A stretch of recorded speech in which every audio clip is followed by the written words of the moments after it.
going, everybody, and welcome to my review of Scary Stories to Tell in the Dark. So this is kind of a family horror film, I suppose, directed by Norwegian filmmaker Andre Øvredal, and it was produced and written by Guillermo del Toro. And this movie tells a story of there was this girl who was imprisoned in a basement, and she had the power to write stories about people in this book using blood, and the stories would come true about these people. So in a sense, she was getting revenge for the people that wronged her and killing them. And then it cuts to years later, which is 1968, the movie is set in, and a group of kids find this book, and because this young girl is kind of pissed off that they got her book, she starts writing more stories. So you just see these words appearing on the page written in blood, and the stories start coming true, and one by one the friends start disappearing in various gruesome sort of ways, and they've got to try and find a way to stop this sort of curse thing from happening. So at first, when the trailer came out for this film, I dug it. I thought it had some really interesting horror imagery. I mean,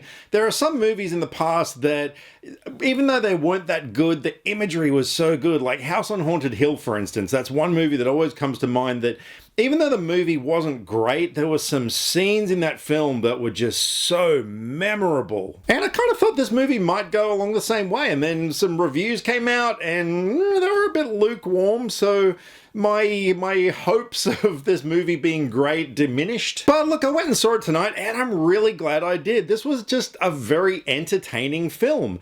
Overall, it wasn't that scary. Like, it's not the sort of scary that you leave the theater and you just don't want to turn the lights off because, you know, something's gonna happen. But there were a few scenes in the film that were genuinely white-knuckle scary. Like, I'm talking about one scene in particular where I was just clenching my own hands because it used the lack of sound perfectly. The silence in this scene was deafening. And I'm not going to give anything away. If you've seen the film, you know the scene I'm talking about, the big toe scene. Like, wow, that scene was so effective. And there were a few moments in the film that, yeah, were genuinely creepy. And yeah, the visuals, the horror visuals in this thing, were different, unique. They definitely had that Del Toro vibe to it. I don't know how much influence he had on the production design of the film, but yeah, I thought it looked great. The production design of everything, being that it was 1968, was top-notch. All the costumes, the cars, architecture, decor in homes, like everything was really well done. The only thing that kind of let it down a little for me, though, was even though everything looked like it was in 1968, I never felt like it was in 1968. Like, you know how, like, people 50 years ago spoke a different way and acted a different way, and everyone in this film seemed too modern. Like, there was one scene where one friend says to the other that if he scares him, he's going to punch him in the throat. And, yeah, it's just one of those things that just sounds a bit too modern. And throughout the film, like, it was one of those things that the critical part of my brain was going, no, this bit sucks, and that should have been done better, and da-da-da-da-da. But then the other part of my brain was just like, look, shut up, I want to enjoy this thing. And yeah, that latter part of my brain, I think overall it won in the end. Because realistically, the movie, like, the story was a bit flimsy. It didn't really sort of have the tension that it should have had from these people, you know, trying to figure out how to stop this curse from stopping their friends from disappearing. Like, I never really felt that sense of urgency. And yeah, just, I don't know, overall, there were some moments that didn't seem that compelling. But I think it was the third act when you kind of find out the mystery of this girl from the basement. You learn a little bit more about her, and it was done in a really effective way. But that's when it kind of started, yeah, paying off a little more. Like, it's one of those movies that the first two acts are good, but then the third act, yeah, just really sort of solidifies everything and ties everything together a bit more and makes it a more satisfying viewing. And the movie, I think, was left open for a sequel as well. Like, I've never read the books. I didn't even know there was a series of books until this movie came out.